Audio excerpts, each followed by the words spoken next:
Hello, everybody. Welcome back into the North Star Takes podcast with your host, Jacob Alberta. Bailey would not be joining me today, but I just had to hop on here this morning and really react to this groundbreaking news of the Twins signing Carlos Correa last night. And this is such an exciting time, and I can't wait to dive into it. But before we get to that, I just want to remind you again, hit that subscribe button below, as well as give this video a like to spread the news. And if you're a big Twins fan and you're excited about this move, definitely let us know in the comments and let us know what you're thinking, especially as far as the contract structure goes. I know that's an interesting topic, and I'll get into that. But also give us a follow on Twitter and Instagram as well and keep up with us there. But might as well get right into it now. I mean, Carlos Correa is a Minnesota Twin. Who expected that? I know after we made the really puzzling trades, or I wouldn't say puzzling, I guess, kind of shocking trades really last weekend and sequence moves when we moved Garver to Texas and got Kiner Falefa and the AA prospect in return, plus going to the Reds and trading Chase Petty for Sonny Gray, and then going to the Yankees, which was the biggest move of all and probably the most really earth-shattering, I guess I would say, in moving Donaldson and his entire contract, along with the newly acquired Isaiah Kiner Falefa and the backup catcher Ben Workfed for Gary Sanchez and Gio Urshela. Now, I know back then it didn't make a lot of sense, especially at first, but then once you kind of took a second and processed it all and looked at the ramifications of this move, it opened up a lot of money to be spent compared to where the Twins have been spending in recent years. So it kind of indicated with all these moves, trading a first-round pick from last year to get a veteran pitcher that's 32, he's got a couple years left on his deal, it kind of indicated that we were trying to win right now. So it was like, are the Twins going to make a play for a big fish? And all the signs are pointing towards Trevor Story. I know that's where the rumors were, the negotiations and everything.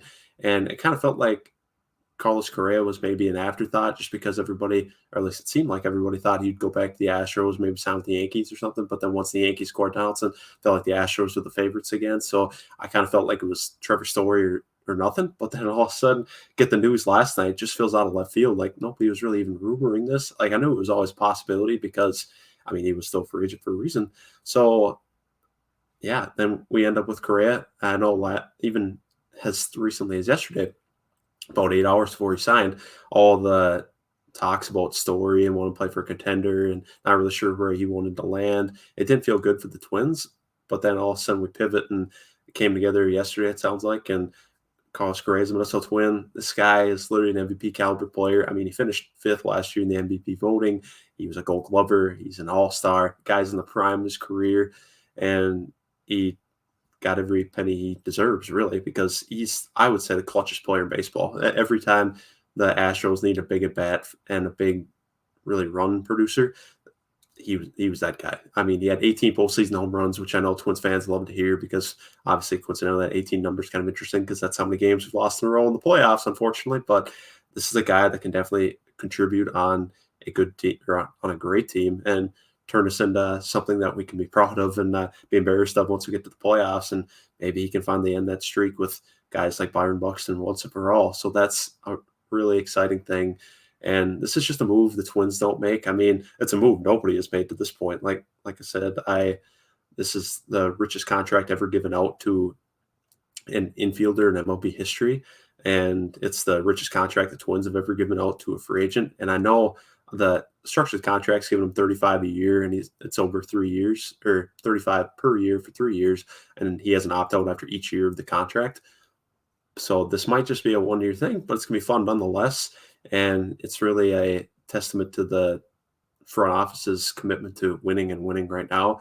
And you could tell the early indications are the clubhouse loves this, that they're committed to trying to win right now. I know guys like Byron Buxton and Tyler Duffy, they all weighed in with their thoughts and they were very excited about it. I mean, how could you not be when you get this caliber of a player in the building and in your clubhouse and he's going to contribute right away? I just can't wait. And he was taken first overall in the same draft. We got Byron Buxton at number 2. And this just feels like, as me and Bailey mentioned on previous videos, that we have the number 1 and 2 picks in the same draft, just like the Wolves have Cat and D'Lo. And that's obviously feels like we're really making good on, or really doing well with that. So I'm hoping the same thing is true for the Twins.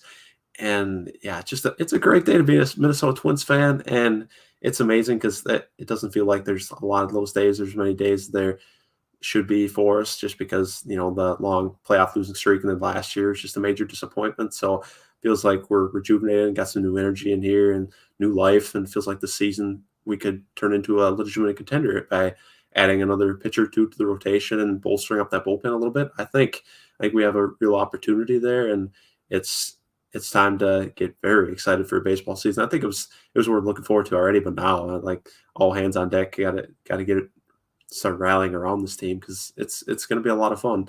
And another thing I'd like to note too, before closing this, my one of my closing remarks here is how it feels like we won something against the Yankees in this situation, because the Yankees virtually made this all possible. Because when we got kind of Falefa, the Twins had even said they didn't plan on just flipping them to New York right away like that. So it had to have taken New York to come to us and be like, "Hey, we want this kind of Falefa guy and Donaldson." But the only way we're taking all of Donaldson's money is if you also kick back kind of Falefa. So we made the deal. So essentially, the Yankees cleared all that caps from us, or all that payroll, all that money, took it all on, taking Connor Falefa away from us, basically opening the shortstop position back up on our roster and us needing a shortstop again, and made it all possible for us to get Correa, a guy that all the Yankees fans were just clamoring for, and now are just the large majority of them are very upset that they didn't get Correa. And now they're sitting with the I think it's the 35-year-old Josh Johnson. Don't get me wrong, I'm a big Josh Johnson guy. I really like him, but to get a player of Carlos Correa's caliber, it's just you don't get those chances too often. So this is something that's gonna really change this team a lot, and it changes the whole perception, I think. And now I would not be surprised if the next thing we do is trade for one of those ace pitchers, and maybe both of them. Who knows what the trade package looks like? But I could definitely see Sean Manaea or Frankie Montas becoming a Minnesota Twin. But